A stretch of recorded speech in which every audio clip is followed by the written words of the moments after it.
the Kenya government is a dysfunctional government. Here. And we are saying it is dysfunctional. One, when Kenyans thought that they elected Kenya Kwanza as a solution, they turned out to be the problem. And so long as Kenya Kwanza is in government, so to speak, we will continue having the problems that we're having today. When those who voted for Kenya Kwanza thought Kenya Kwanza was the answer, they have discovered that Kenya Kwanza is a disaster. And we are saying so without fear of contradiction, because we are saying it is dysfunctional because we do not have what is called the Independent Electoral and Boundaries Commission. It is not in place.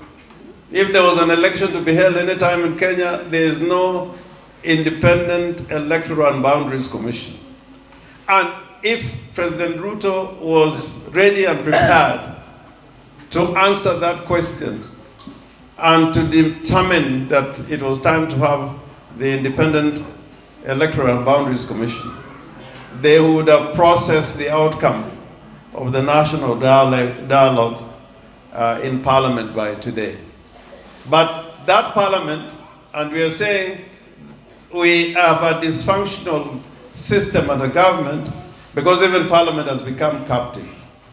Parliament is completely captured. And one of the prisoners of the Kenya government is the MP for Game. He is completely a prisoner. They took him and his mind. He cannot think also. Because even prisoners have brains. But when you are imprisoned and your mind is also captured, then you cease to be a human being.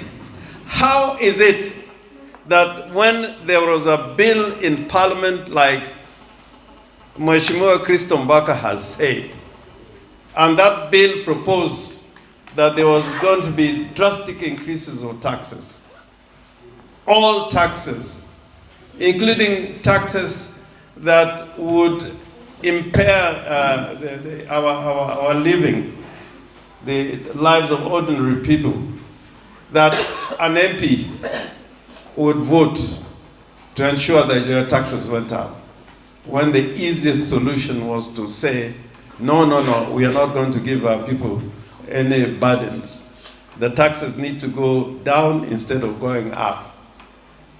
Ruto said that when he comes into government, he is going to save Kenya from debt. Now, debt is increasing every day. In fact, the biggest problem now we have in Kenya is debt. And when you're indebted, you're also a prisoner. Yes. The President of the Republic of Kenya is captured by international financial institutions, and he is also a prisoner. You have a prisoner for a president. If you are indebted, you cannot be a free man, because everywhere he goes, he's being reminded that pay your debts, pay your debts. I understand he's going to Italy. I'm sure that one of the issues that is going to be brought on the table is the money that they owe to international financial institutions. We got a dysfunctional government. We have a dysfunctional government because life is becoming difficult every day.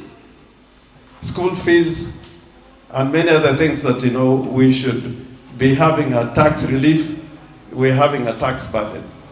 So the choice for Kenyans is to stand firm and join with the forces who are represented by our leadership in Azimio and Jimmy Wanjigi here, who are saying we are going on the wrong direction, and we must change course and make sure that Kenya is freed from this slavery and this domination. Raila said yesterday, and I said it earlier, any leader that comes out and says, I've got new jobs to go and be employed in another country, that is not a leader that we can give respect. A good leader is the one who creates jobs in his own country. Like in other countries, they are creating jobs to the extent that they want more people to go to those countries to do jobs that they cannot be able to fill up with their own citizens. This is modern day slavery, that Kenyans are being recruited to go and work all over the world, but these are not professional or technical jobs. These are menial jobs. So there is nothing to be proud about the Kenya Kwanza government. These people have lost direction, and there's no day that we are going to have any relief.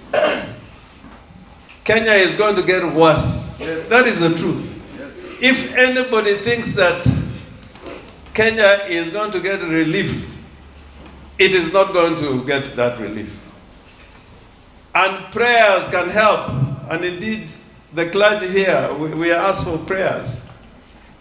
But even God says prayers is not good enough. Hard work is what can bring relief to our country. And prayers also by the wrong people. Not everybody who says, Lord, Lord, Lord, they say in the Bible, will see the kingdom of God. So when politicians also become clergymen, be very, very, very careful. Countries where politicians carry the Bible all the time in their hands, like in Rwanda, like in Burundi, they are in Ireland, carrying the Bible did not help. The Bible only helps when truly in your heart you're a child of God, truly, truly. But not to use the church as a basis of politics to drive you into power. That is an abuse of religion and spirituality. Gemate mowacho